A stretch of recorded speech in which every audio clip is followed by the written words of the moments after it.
Hey, I'm Ella, and this is All That She Carried, The Journey of Ashley Sack, A Black Family Keepsake by Tiya Mills. It's a nonfiction book that is a National Book Award winner and a New York Times bestseller.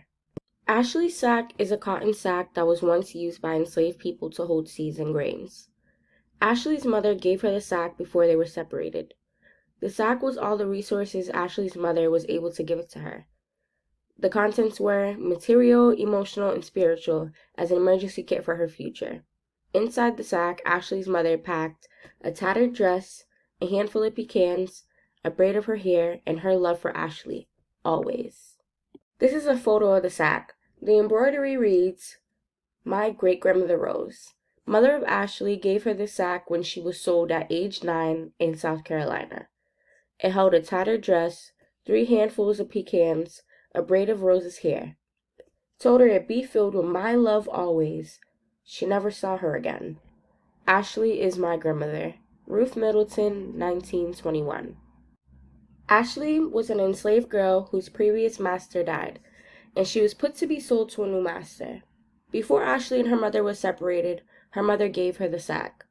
Ashley, at only 9 years old in 1852, was sold for $300. Ruth Middleton is Ashley's granddaughter. She was passed down the sack in the stories that her grandmother told her. The sack was embroidered by Ruth in 1921 to reinforce their bond by stitching their story onto the bag. Rose is Ashley's mother. She was enslaved. She gave the sack to her daughter Ashley before she was sold. Rose then sealed those items, rendering them sacred with the force of an emotional purpose, a mother's enduring love. That's all we know about her. So you're probably wondering if the sack is still in the family. Well, let me tell you. It fell out of Ruth's hands and somehow ended up at a thrift store. A white woman found it and thought it might be worth some money. She paid $20 for it and left. She later looked up Middleton in South Carolina and found the Middleton Place Museum, which was a previous plantation. She sold it to them, and guess how much they bought it for? $300.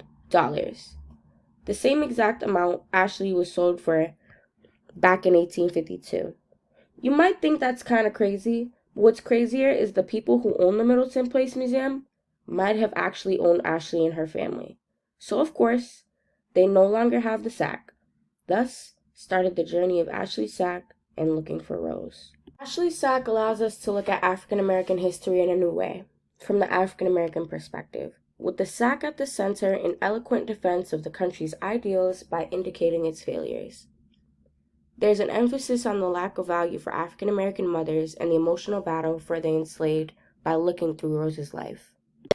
We risk having our ideas appropriated or go unacknowledged by those who enjoy more power and great authority of voice within the existing structure. This can lead us to choose silence. Like Art of My Mind, Visual Politics by Bell Hooks, which covers the silence of Black art, the journey of Ashley Sack sheds light on the silence of Black voices and experiences throughout history. The Piano Lesson is a play written by August Wilson in 1987. The play follows the Charles family and a family heirloom, a piano. The argument within the play is to choose the piano as the physical property to pass down, or to sell the piano to buy settlers' land, where their ancestors were as slaves.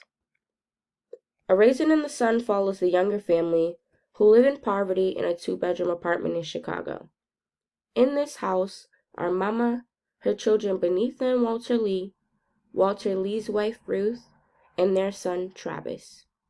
The family finally gets some money from a life insurance check when Mama's husband dies.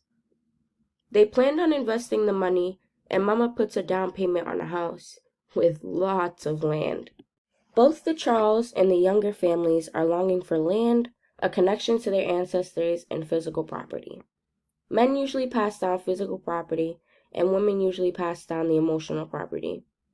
For Black families, receiving either type of passed down property rarely happens, except for Ashley Sack. Ashley passed down the stories and memories of her mother and all enslaved women. Ruth made sure their stories were not lost by embroidering the sack. The sack itself bore memories of bondage and bravery, genius and generosity, longevity and love. Not only is their emotional property passed down in the stories, but physical property within the sack itself. The journey of Ashley's sack, a Black family keepsake, allows the traditions and stories of Black families to be heard. Now you're going to ask me if I would recommend this book. Absolutely. The book does a great job of detailing African American history from colonization in the Caribbean islands to bondage in South Carolina. And if you want to learn about what happened to Rose, where the sack is now, and what's inside of it, you should probably go read the book.